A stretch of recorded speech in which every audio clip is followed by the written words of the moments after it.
Renungan Hari Rabu, 15 Februari 2023, Pekan ke-6 Tahun A. Perkembangan iman sang buta akan Yesus. Bacaan pertama diambil dari kitab Kejadian bab 8 ayat 6-13, ayat 20-22, dan bacaan Injil dari Injil Markus bab 8 ayat 22-26.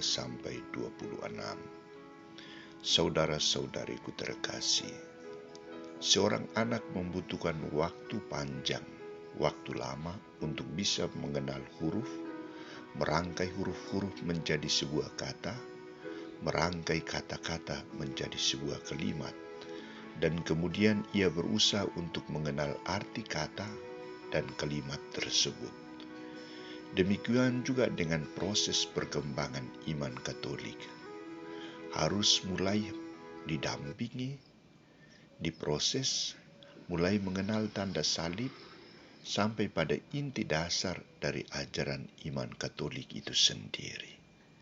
Saudara-saudariku terkasih, ketika Yesus tiba di Betsaida bersama murid-muridnya, orang membawa kepada Yesus seorang buta, dan mereka memohon kepadanya supaya ia menjamah orang buta itu. Reaksi yang ditampilkan Yesus adalah cepat tanggap tanpa kata. Yesus memegang tangan orang buta itu dan membawa dia keluar kampung. Yesus memisahkan orang itu dari kelayak ramai, dan ia bertindak berkomunikasi dari hati ke hati dengan orang buta itu tentang proses penyembuhan yang sedang berlangsung, tentang proses perkembangan imannya. Tindakan Yesus adalah meludahi mata orang itu dan meletakkan tangannya atasnya dan bertanya, "Sudahkah kau lihat sesuatu?" Orang itu memandang ke depan lalu berkata, "Aku melihat orang, sebab melihat mereka berjalan-jalan, tetapi tampaknya seperti pohon-pohon." Proses pertama, orang itu belum sungguh-sungguh melihat Yesus secara jelas. Masih ada halangan, masih ada rintangan dalam diri orang itu, dalam dunia yang dihidupinya. Orang ini perlu mendapat bantuan dan pendampingan lagi. Maka tindakan Yesus adalah Yesus meletakkan tangannya lagi atas orang buta itu. Maka orang itu sungguh-sungguh melihat dan telah sembuh, sehingga ia dapat melihat segala sesuatu dengan jelas. Yesus tuntas menyembuhkan orang buta itu.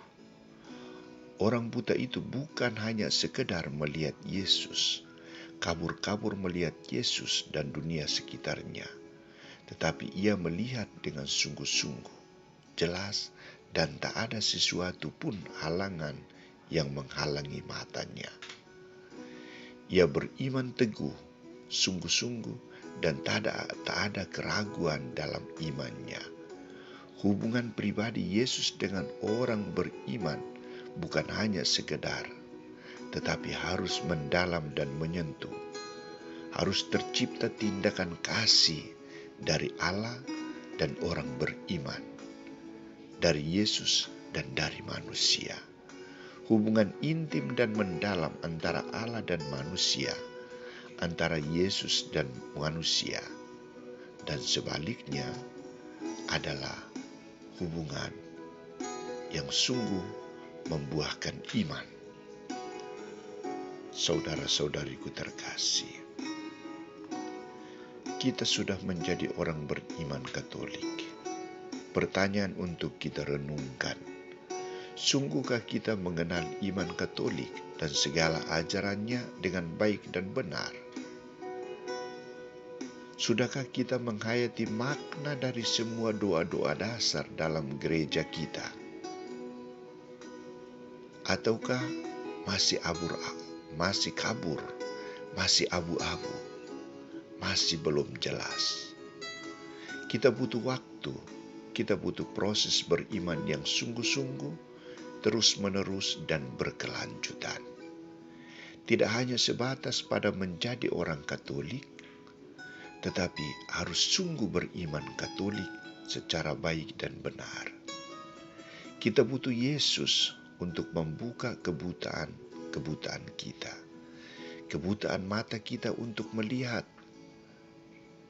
Yesus secara jelas, melihat sesama kita secara jelas, melihat dunia secara jelas.